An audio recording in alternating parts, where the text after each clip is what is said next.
In this video, we're going to make a nose. I'm going to show some pictures I found on Pinterest. You can search for pictures you like that will be more informative. The only advice I can give you is to be careful. Now I'm taking a small piece of plastic and kneading it.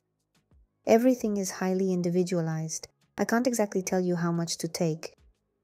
It all depends on the size of your head, your face, and what you intend to do with it. You should divide the face into 2 equal parts, in half lengthwise and across. The eyes are positioned below the line that cuts the face in half. The nose also divides the lower part of the face in half if you split the lower part in half. So, from the midpoint that divides the face in half to another midpoint, which is splitting that in half. I hope I've explained that clearly. You need to take this piece of plastic, knead it like a dumpling from all sides, and then apply it to the face. As I mentioned before, you can't do this better than with a wooden tool.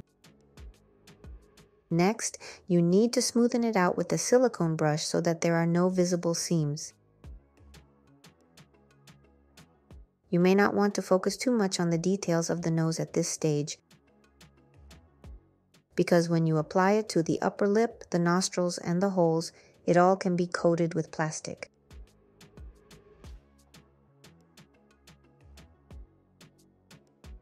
The plastic will go onto the nose from the lower lip.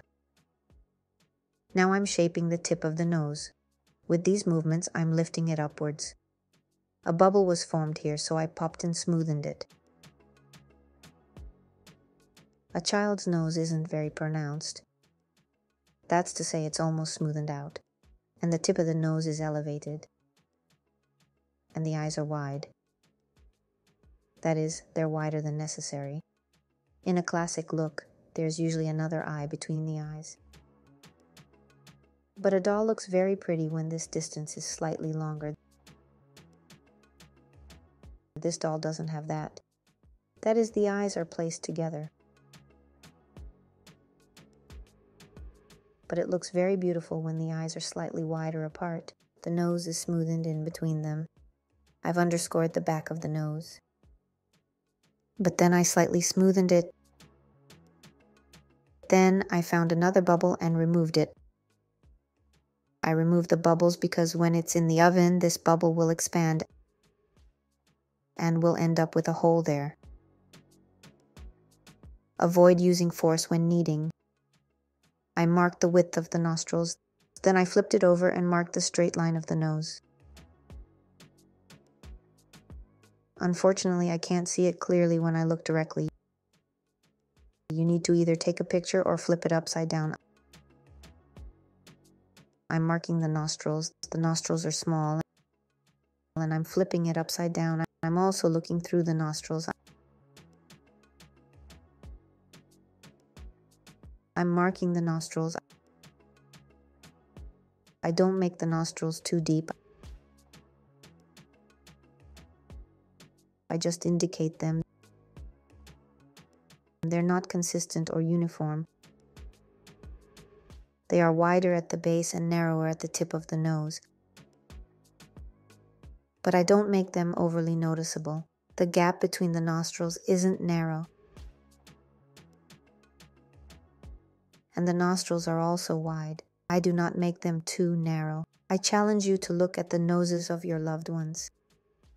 Sit down and observe them. The sides of the nose are a bit higher than midway. Usually, it's lower. Now, if you notice one nostril is lower than the other,